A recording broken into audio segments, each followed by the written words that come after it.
At the commencement of Act 4, we see Richard at his peak. After all the scheming and plotting, he's finally on the throne of England, where he's always wanted to be, and everyone is either too deceived or too scared to say anything about it. But now, something really interesting begins to happen. Commentators and critics have often made note of the pattern of a sharp rise and an equally sharp descent that Richard undergoes in this play. All of the qualities that won him the throne, his cunning, his charm, his devil may care attitude, they all seem to desert him the moment he attains it. So, what happens here?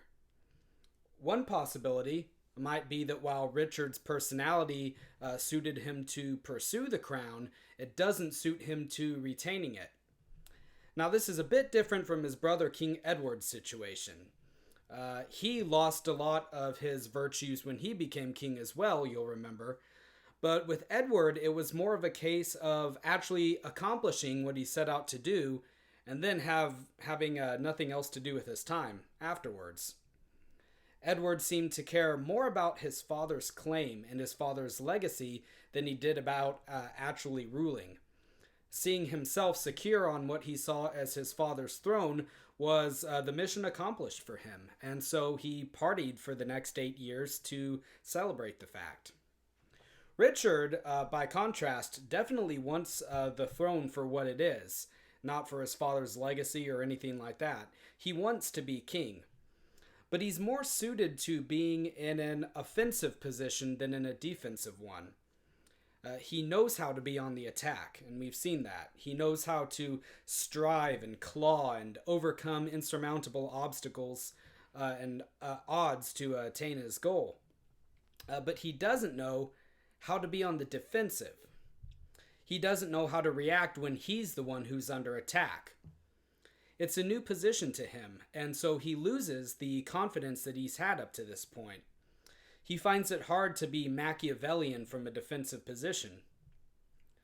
Related to this fact is the fact that when Richard had time to plot, he thrived. But now, being king, issues arise where immediate action is required, and he has trouble thinking on his feet. He has devilish, well-laid plans in the beginning of the play because really he doesn't have anything else to do with his time. He even said himself that he was bored. Someone else is on the throne who doesn't seem likely to be going anywhere, so he can mature his plans slowly. And if he makes mistakes, they're easier to cover up and to start over without anyone being the wiser. Now, on the other hand, things are happening really fast. People are bringing all sorts of information to him at once, and he can't retreat to his chambers or his favorite walks and dwell on things like we see him doing in the beginning. He has to make a decision right then and there. There's one scene in Act 4 where we can see he's confused in a way that he hasn't been before. He's getting reports of all these invasions and rebellions coming in, and he's trying to give directions, but he's blundering his words. He tells one guy to go to the Duke of Norfolk right away. And then he gets mad when the guy's still standing around and he says, "What, you haven't gone yet?" And the guy says, "Well, my lord, you didn't tell me what I should say to the Duke when I get there." Duh, right? Then, one minute, he's telling his ally Ratcliffe to go to Salisbury. Then, when he says that, "Okay, I'm on my way," he's going there, Richard says, "What? Why are you going to Salisbury for? What's that have to do with anything?" Even though we just told him to go a minute ago. So clearly, there's confusion going on here. And it's summed up when Richard tells Ratcliffe that my mind has changed. He's never changed his mind before. He's always been certain of himself, but now he's uncertain. Another thing that shakes him is that for the first time, he realizes just how alone he really is in his own wickedness. We talked before about how many of the other characters act like wannabe Richards, willing to backstab and betray each other in the same way that Richard eventually backstabs and betrays them. And maybe there was a comfort in seeing that from Richard's perspective. He looks out into the crowd of his fellow schemers and plotters and he thinks, well, I'm not going to feel too bad about what I'm doing because this is clearly what everyone else does. But time and time again, he's being frustrated by the fact that these others won't go as far as he will. Hastings won't abandon his loyalty to the old king, so he has to be eliminated, for example.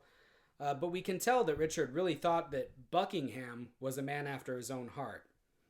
Buckingham has been right by his side this whole time, being just as deceiving and remorseless as himself, and then, suddenly, his conscience won't let him go any further. Richard mentions to him that he won't be able to rest secure in his claim to the throne as long as the princes are alive. And Buckingham pretends not to understand the implication. He just goes, yeah, and she tries to change the subject. And this really just enrages Richard, because he knows that Buckingham understands what he's saying. He's just purposely being dense because he doesn't like it. Because killing 2 innocent children is something that Buckingham can't bring himself to do. And so Richard feels a certain sense of betrayal here, and also, like I said, isolation. His one friend just basically said, wow, this is too dark for me, I'm out. And that shakes him. And so Richard immediately lashes out. He won't give Buckingham the things that he promised him out of spite, the earldom of Hereford and some other riches. And this naturally leads Buckingham to rebel the second he gets the chance. He doesn't consider this, though. Richard doesn't. He just casts Buckingham out of his mind once he realizes that he's out of the game. He says, the deep revolving, witty Buckingham no more shall be the neighbor to my counsels. Hath he so long held out with me, untired, and stops he now for breath? Well, be it so. Be it so. I've got other things to worry about, which he definitely does. One of those things is that he still needs someone to kill the princes. The other is that he has a rival across the English Channel, Henry, the Earl of Richmond.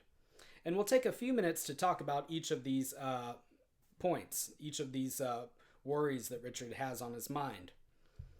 He hires a common cutthroat to kill the 2 princes, and he seems both in the play and I should say that this act seems both in the play and in real life to have been the ultimate transgression that doomed him.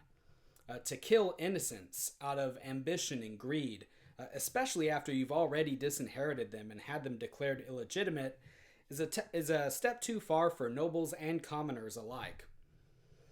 Again, we've mentioned this before, but there is some uncertainty as to what really happened historically.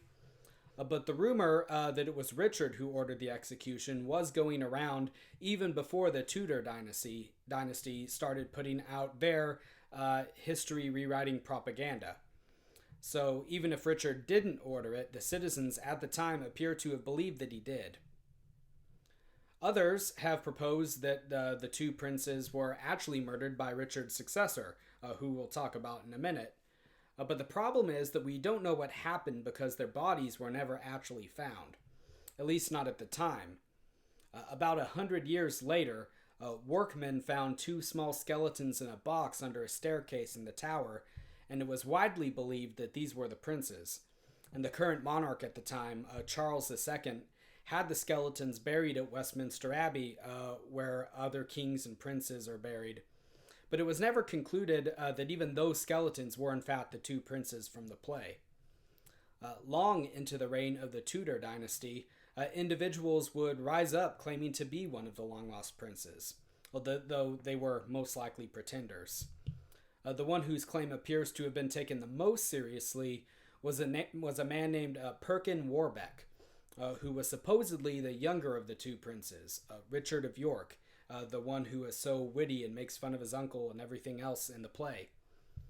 He lived abroad, in the Netherlands, I believe, and he made several attempts to land in England with an army. But after he was captured, he wrote out a confession stating that he was a fraud, and then he was promptly executed. But that doesn't really mean anything, because after all, if you're being forced to write a confession against your will, then the confession can't really be taken as the most legitimate thing either. But in any case, in the play, Richard has the princes killed, and this causes a lot of his supporters to rebel. The Bishop of Ely flees to Richmond. Buckingham is already in rebellion. The Welsh are rebelling, so he's got a lot on his plate.